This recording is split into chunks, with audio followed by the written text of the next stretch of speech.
Hi students, hope all of you are safe and fine. I am happy to teach this session for you. I thank God for giving me this opportunity. Welcome back to class.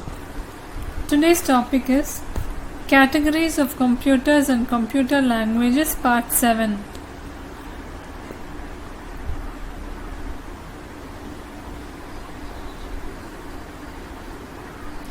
In the last class, we saw about low-level languages and two types of low-level languages, machine language and assembly language. Machine language uses zeros and ones to communicate with a computer.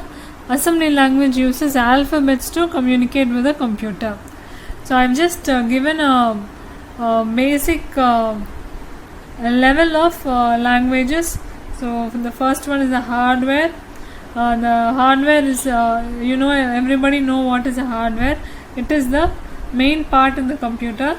So the machine language is dependent on the system which has a hardware, and assembly language is dependent on the hardware of the system.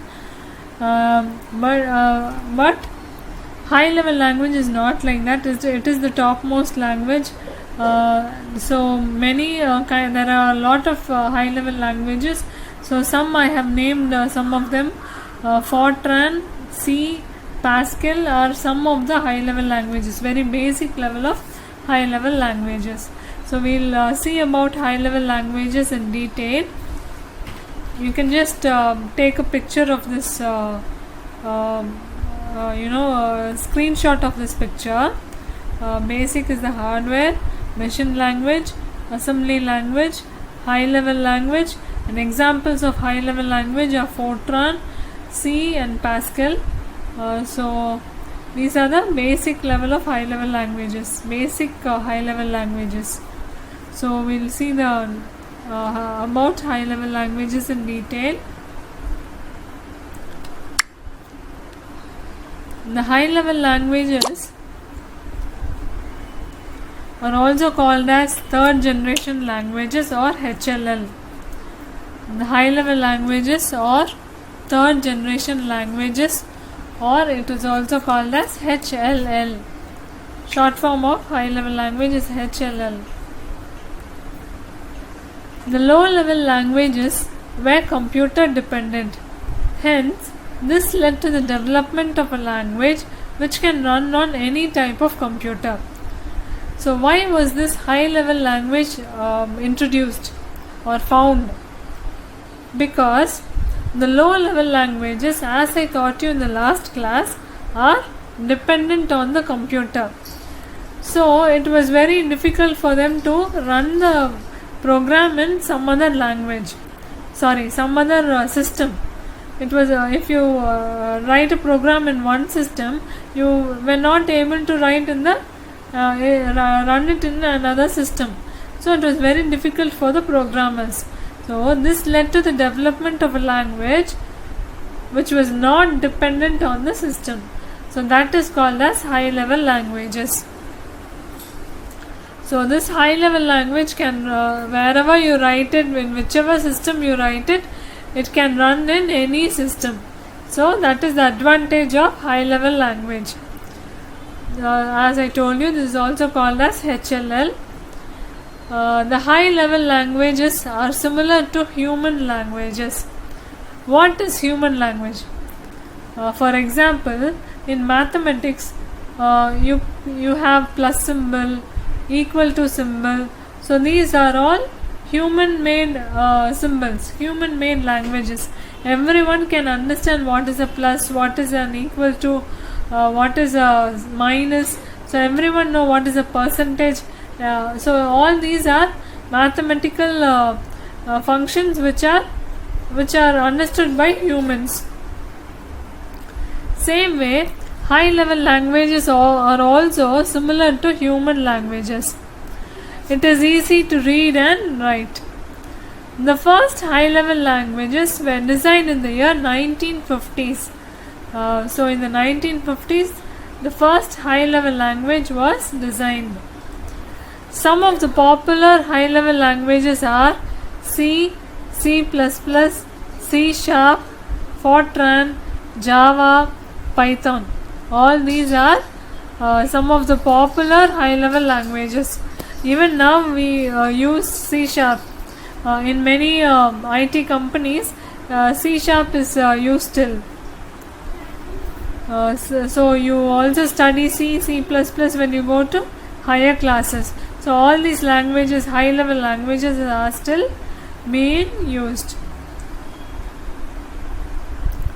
So what are the two types of high-level languages? High-level language, compiled language, interpreted language. These are the two types of high-level language: compiled language and interpreted language. This block diagram is not there in your book, so if you like, you can take a screenshot of this, or you can just put a box and write it in your homework or classwork or whatever you are using to take down notes.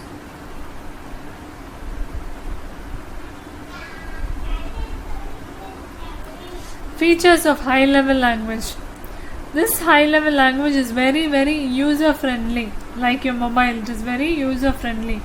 What is user-friendly? Everyone can understand, everyone can use. That is called as user-friendly. So this high-level language is user-friendly. It uses English words and mathematical operators which is easy to learn and understand. English words like create. So these kind of words are used. Mathematical operators. What are mathematical operators? Plus, minus, equal to, percentage. All these kind of mathematical operators are used. So which is easy to learn and understand. It should be converted to machine language, which is time consuming. This is a disadvantage because this high level language this computer cannot understand the high level language because it is human kind of language. It is made by human because words and mathematical operators are very new to computers. So this main high level language is have to be converted to machine language in the form of zeros and ones, which is very much time consuming. It will take a lot of time to convert high level language to machine language. This is the disadvantage of high level language. Fourth generation languages. These are also called as modern high level languages.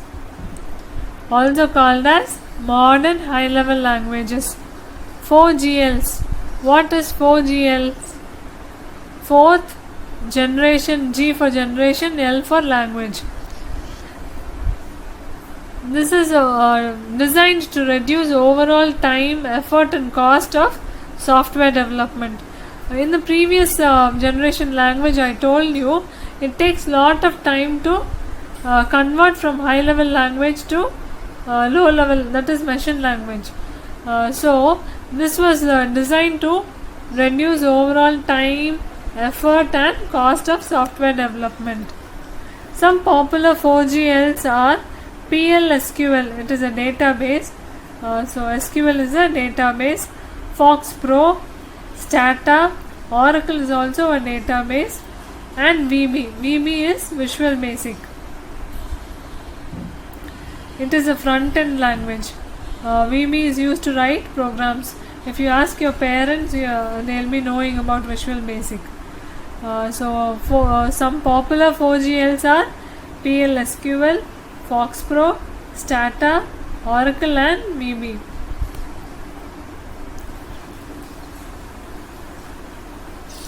Features of fourth generation language. It is machine independent. It is not dependent on the machine. What is the machine? The computer is the machine. It is more user friendly compared to the third generation languages. Already I told you the HLL, the third generation language, is very user friendly, but here the fourth generation language or the modern HLL are more user friendly than the third generation language. It has a very high speed of execution. The execution here is very fast. The speed of this modern high level language is very very fast, high speed of execution. It makes programming easy. Because of this modern high level languages, programming becomes very very easy. If any of your parents are programmers, you can ask about this HLL. They will find it very easy. You can ask in detail about all this to them.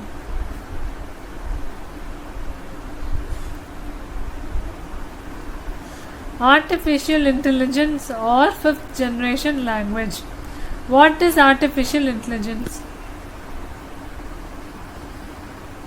I have already taught you about this artificial intelligence when I taught you the generation of languages, the fifth generation or the artificial intelligence.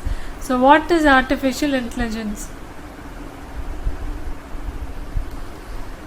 Talking, making decisions like humans is called as artificial intelligence.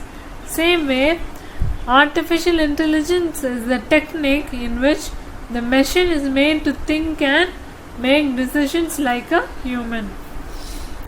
Fifth generation languages are still in experimental phase and is developed for the future. The fifth generation language has not been developed so far. It is being in the experimental stage. Why is this for fifth generation languages developed? It is for the use of the future generation. When robots are created, if the robot wants to speak, this artificial intelligence language is necessary. That is why these fifth generation languages are developed. Once developed, these languages will make the computer solve a problem without a programmer. So for all the previous languages, low level, high level, modern high level, all these languages need a programmer. But here, in the fifth generation, the computer will solve its own problem. So there will be no need of a programmer. Programmers will not. There will be no use of programmers because the computer will solve its own problem. Example, robots. I already showed you a picture of Sophia. I already asked you to go to YouTube and search about Sophia's interview. So you have seen that robot talking. So that is one example of artificial intelligence. Example languages are Mercury, OPS5 and Prolog. Example of artificial intelligence languages are Mercury, OPS5 and Prolog. Translator. Machine language is a language which can be understood by the computer directly. So for a computer which a computer can understand the machine language directly. You need not convert a machine language to some other language. So the machine language is a basic language which will be understood by the computer directly. Whereas the high level languages cannot be understood by the computers. I already told you the high level languages cannot be understood by the computer directly. It needs something to get converted to machine language so that the computer can understand it. Hence, but why this high level language was created? Because it will be easy for the programmer to understand and learn. That is why high level languages were introduced. Hence, to convert it from high level language to the computer understandable language, a translator is needed. What is needed? A translator is needed. Whereas the high level languages cannot be understood by the computers, hence a translator is needed to translate or convert the high level language into a computer understandable language. Instructions which are given in the high level language should be converted to machine language or translated to machine language so that the computer will be able to understand what instructions the programmer has given as input. That is why translators are needed. A translator is used to convert one form of language into another so that the computer understands the instructions it receives. So that is the definition of a translator. A translator is used to convert one form of language into another so that the computer understands the instruction it receives.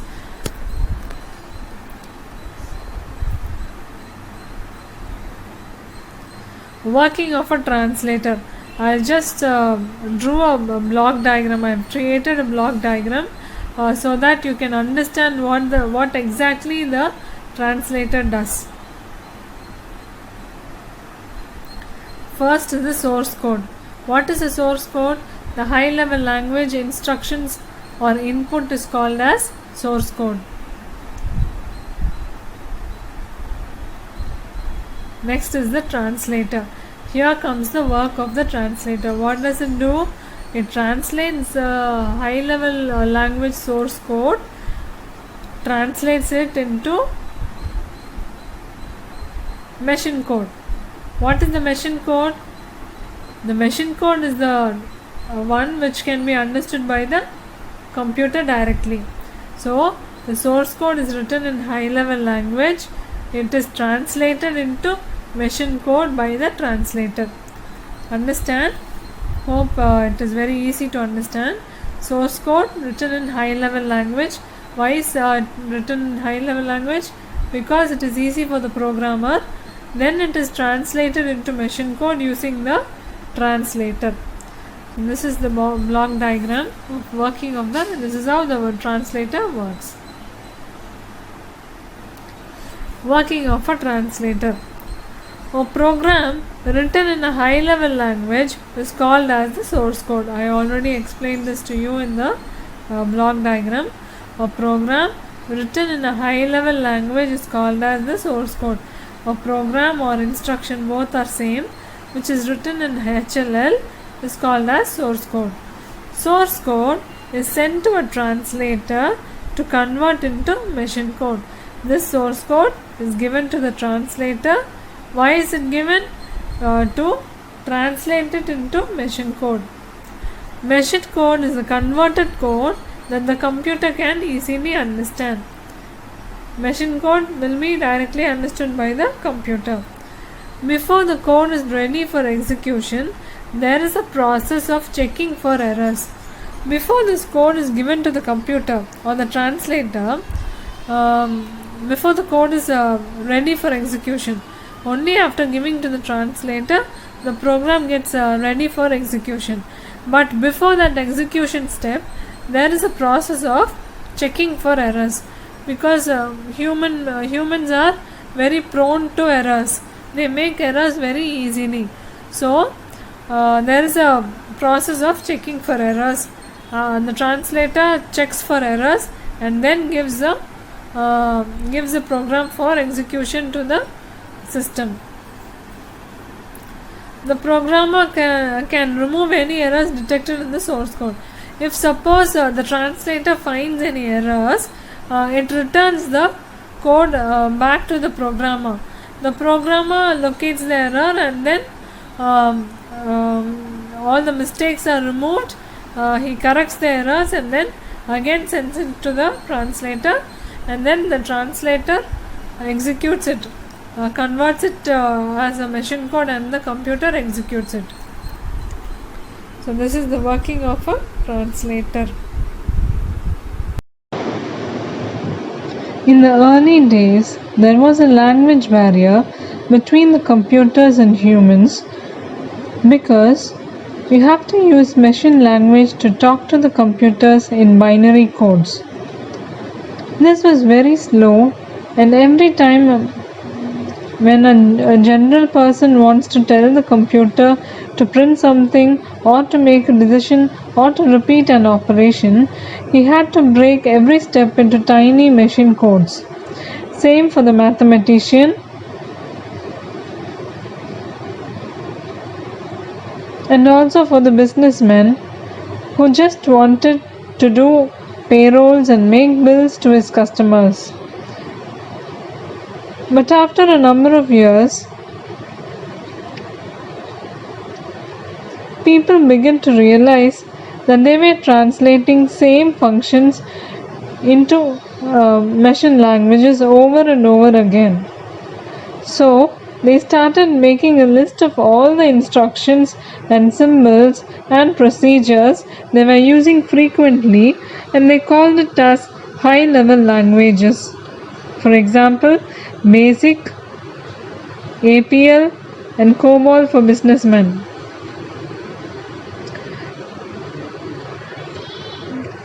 Then they prepared automatic dictionary like the English to French or the English to Tamil dictionary. High level languages in one column and machine equivalent languages in another column. After that, whenever a person wanted to use a particular instruction like print, this automatic dictionary finds out what its equivalent in machine language and passes it on to the computer. These dictionary, which automatically translates high-level program into low-level machine language, are called as translator program, translator or translator program. After that, people never wanted to speak machine language. Instead, they used high-level languages like BASIC, APL, COBOL, Fortran, Lisp, Pascal, Force, and many other hundreds of specialized high-level languages. The language barrier between computer and humans had broken down. So, there are three types of translators.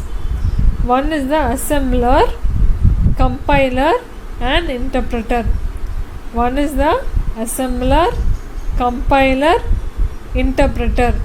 Three types of translators, namely assembler, compiler, interpreter. So we'll see about these three types of translators in detail. Translator, three types. First one is assembler, second one is compiler, third one is interpreter. We'll see about this in detail from the next slide. High level language interpreter. What does the interpreter do? The high level language is given to the interpreter, which is a translator. What does it do? It converts it into low level language. It can be any assembly language or binary language or the machine language. It converts it into low level language. What does the compiler do? Same way, high level language source code is given to the compiler. What is a compiler? It is a translator. The compiler converts it into lower level language. Assembler. The computer instructions like high level language computer instructions or program or set of commands are given to the assembler. What does this assembler do?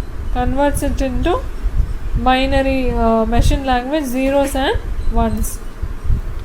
So about this we'll see in detail. I'll explain each line in detail. Assembler. An assembler is a translator that translates assembly language into machine language. It converts the instructions which are given in assembly language into machine language. What is the machine language? Zeros and ones. This is the assembler, assembly language into machine language. Assembly language is given to the assembler. It converts it into machine code. Compiler. So what is a compiler?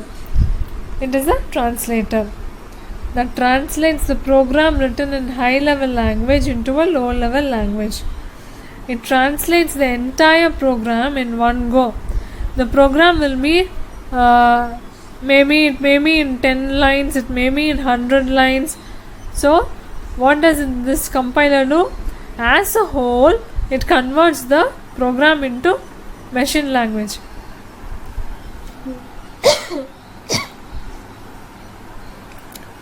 So what is the disadvantage of the compiler is the entire translation is complete.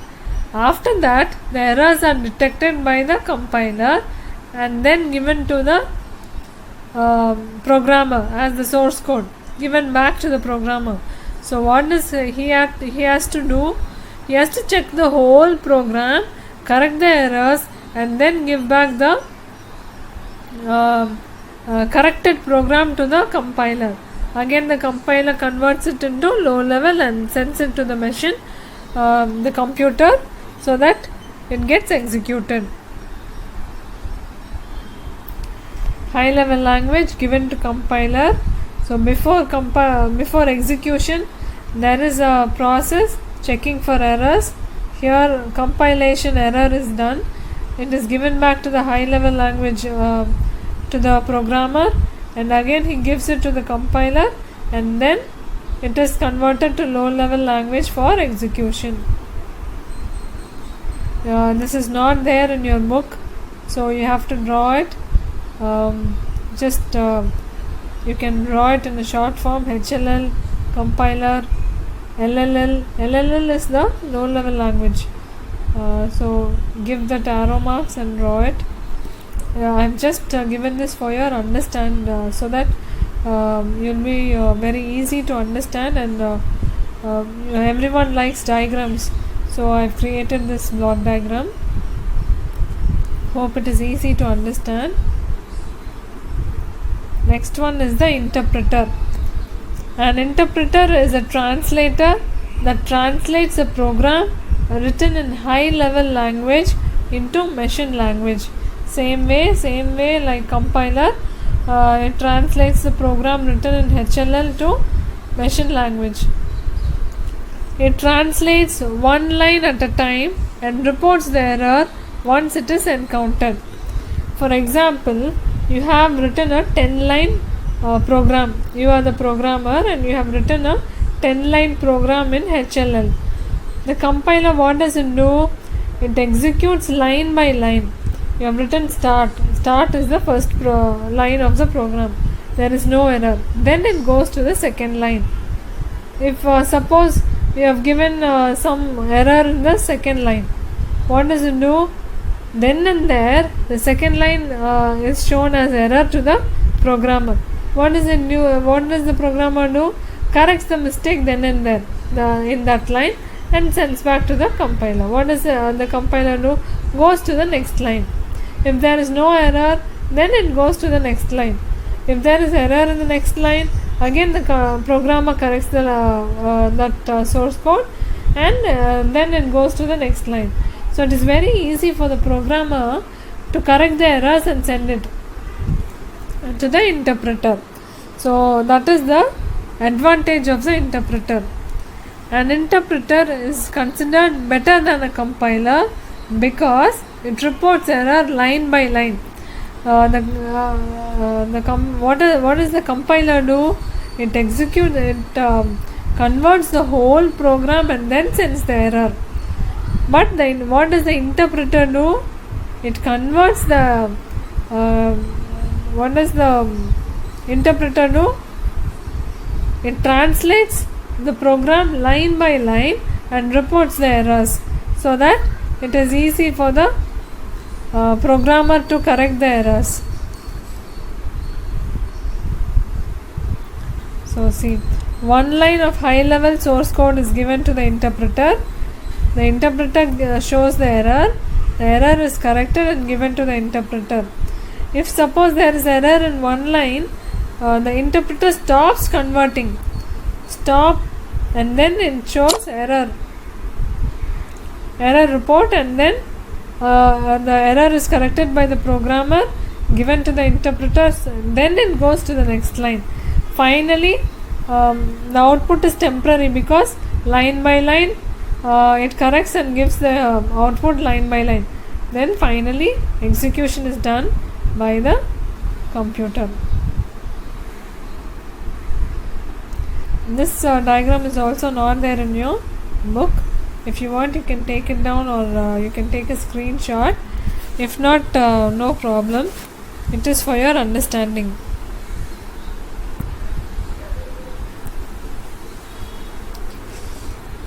How compiler and interpreter works. Source code given to the compiler converts into machine code, then the system executes it and gives the output. How does interpreter works? Source code, interpreter, output, directly as output.